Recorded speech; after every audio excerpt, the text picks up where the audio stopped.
year. So they had so about basically 4% stake. Unlocking value there. All right, that's Sudhram Clayton for you.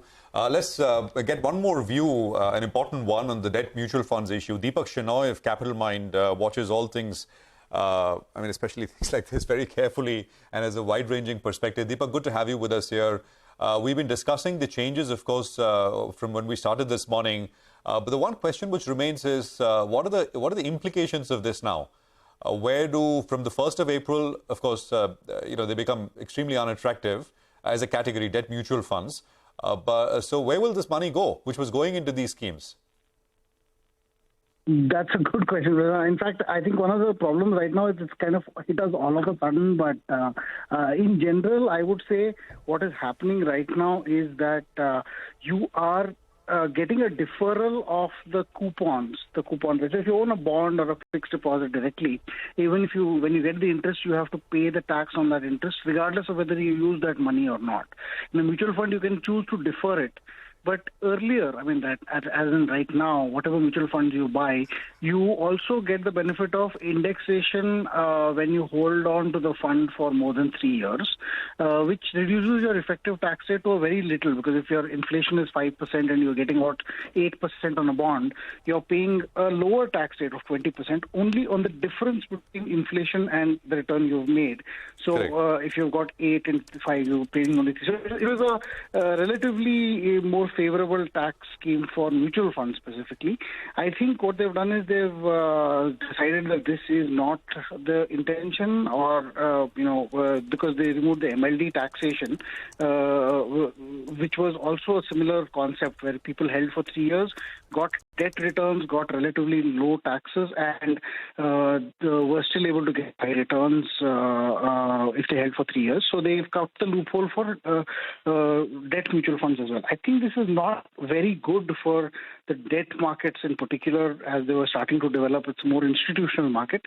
I think people in the end will look at it as, it is equal to FD, but I don't have to pay incremental taxation on coupons. It's actually still a good product for cash flow. So you can actually say, listen, I'll put my money into a debt fund and take out only the interest component every year. It will be far more favorable, even with this new rule, compared to an FD. So if I take out only the interest portion of 7% or something like that, which I earn, I'll actually still make a better return than a post-tax return than a fixed deposit. So yes, it's a little disappointing for the mutual fund industry, but I think overall favorable. That's an interesting one, Deepak, that you mentioned. You're saying that if someone's withdrawing interest only on a quarterly basis, then the returns are still better than an FD? Yes, because of the structure of the way your units are calculated. So what happens is, if I put, let's say 1 lakh rupees into a mutual fund, and in a year I earn 8,000 rupees. When I take out money, instead of taking it out as a dividend fund, I actually sell 8,000 rupees worth of units to take out the interest. The actual tax on that 8,000 rupees is considered to be bought at 10 rupees and sold at I think 10.07. So your effective gain is only 500 rupees in the first year. Of course, the gain keeps increasing every year, but that also means you'll be in more favorable income tax regimes later, because the minimums will keep going up, so that you're actually deferring your tax to a much later stage when you do something like this. Whereas in an FD, you'll pay tax on the entire 8,000 rupees as income, so you'll pay a much higher tax rate. So would this be applicable to target maturity funds? And the reason I ask you is this.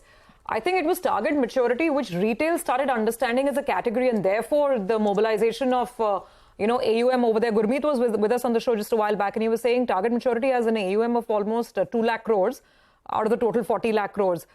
So would this help this category? Because it's this category which will very easily move back to FDs. If it's too complicated to get the taxation benefit here. The problem with the target maturity funds is that on the target date, you get your money back, and then the entire gain will be taxed as income on that date. Versus if you look at a regular kind of like a short duration or a long duration mutual fund, they continue. So there's no target maturity, but they continue. So the only way that, this would, of course, this will equate this a little bit with FDs, but I still think that given that you're able to defer your coupon taxation till the time that you actually wait for maturity. And at maturity, a lot of the mutual funds will now start to give people an option saying, let me convert this fund into another fund that I have, which is what is happening with one of the target maturity funds in the market. They will allow you to seamlessly transition into another mutual fund, which is a different target maturity date, that way deferring your taxation even further. It is, of course, it will result in some of a shift to FDs, perhaps, but to be honest, FDs aren't giving people much money in comparison with some of these funds. Nobody has decent enough returns in 5-year FDs. So I think at some point, if these are equal to them, then I will choose the one with the better rate. Got it. Deepak, thanks very much. Good speaking with you, and we'll touch base again for more nuance on the subject. I just want to say one thing. If you're watching this, and these are big changes which are coming through, before you decide to change anything with your own portfolio, do consult your financial advisor. These are important tax changes which are happening. So while we will continue to highlight and try and get you the best perspective, but for individual decisions, you must speak to a financial advisor before you do anything at this point in time. At 11 o'clock, I just want to make a mention that you will catch more on this with an extensive panel, which we will dive a little deeper into this one. For now, of course, all eyes are on market opening, which is not very far away, 6 or 7 minutes out. Well, for pre-opening, it's absolutely flat. All the frontline indices have settled flat, but we do have a couple of names which are buzzing around at the pre-open. We have Vedanta, which is up around 2.5%. This on account of the fact that they will consider dividend. IT stocks are doing well this morning on Accenture numbers. The stocks which are not doing too well, understandably, the asset management companies. So HDFC AMC comes up for you, which is down about 2%. All these are pre-open rates. Of course, we will await these actual opening in 5 minutes from now. It's 9:10, so perfect to get in Mitesh's 9:10 call. Mitesh, what are you looking at? You go with the buy on Aurobindo Pharma. Keep a stop below 479 and 500 is the target. Okay, got that. Thanks, Mitesh. We'll come back to you once the market opens up. Let's quickly get in a conversation on the read-through from Accenture's numbers and commentary that came in yesterday. Manik Taneja, Executive Director, IT Services at Axis Capital, is with us. Manik, good morning. Good to have you on the